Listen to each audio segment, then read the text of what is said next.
नमस्कार मित्रांनो, आपण आलो आहे नागपूर ते पांढरकवडा या रोडवर आणि या हायवेच्या बाजूला जर पाहिल्या तर सर्व या मराठी माणसांच्या जमिनी आहे। परंतु आता बऱ्याचशा या हायवेच्या लगतच्या जमिनी ज्या आहे तर त्या मराठी माणसाच्या राहिलेल्या नाही।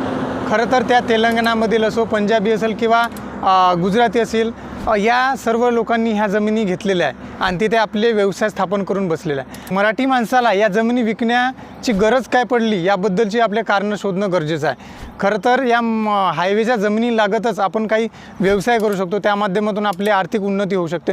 परंतु शेतकऱ्याला त्या जमिनी विकण्यामागे कोणतं कारण भाग पडत आहे याबद्दलची आपण माहिती काही शेतकऱ्यांकडून जाणून घेऊ। विदर्भातल्या कास्तकारांना पुरेपूर शेतीसाठी सुविधा नसल्यामुळे आणि जंगली प्राणी यांची नासधूस, सिंचनाचं पाणी नसल्यामुळं आपली शेती बरोबर पिकत नाही। त्याच्यामुळं शेती न परवडण्यासारखी होते। मी प्रत्येक ठिकाणी विचार केला आणि पाहिलं की शेतकऱ्यावरती ही जी वेळ आलेली आहे, कधी शेती विकतो शेतकरी, त्यावेळेस शेती विकताना मनात येतं की अवश्य आपल्या ज्या गरजा ज्या आहे त्या गरजा पूर्ण होत नाही। आणि त्या गरजा का पूर्ण होत नाही? कारण की निसर्ग शेतीमालावर कोपतो आहे, त्यावेळेस त्या शेतकऱ्याच्या मालालासुद्धा भाव मिळत नाही आणि भाव न मिळाल्यामुळे शेतकऱ्यांना असं वाटतं की कुठेतरी आपली प्रगती करण्यासाठी तो शेती आपली विकण्यासाठी काढतो। आमचे शेतं घेतात हायवे टचचे आणि तेच लोक इथे धंदे टाकत आहे। आम्हाला गरज याच्यासाठी विकायची आहे का आम्हाला ते शेती परवडत नाही आहे।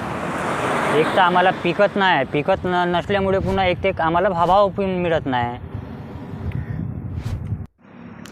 मिळाल्या माहितीवरून आपल्याला असं दिसून आलं आहे की जे उत्पन्न आहे आणि त्या उत्पन्नाला भाव आहे याच्यामध्ये बरीचशी तफावत निर्माण झालेली आहे आणि त्यामुळे शेतकऱ्याची आर्थिक परिस्थिती खालावत चालली। त्यांनाही आपल्या काही मूलभूत गरजा आहे की आपलं घर असावं, एखादी छानसं एखादी गाडी असावं आपल्याजवळ, पण त्या उत्पन्नाच्या माध्यमातून ते साध्य होत नसल्या कारणाने त्यांना या जमिनी विकण्यास भाग पडत आहे।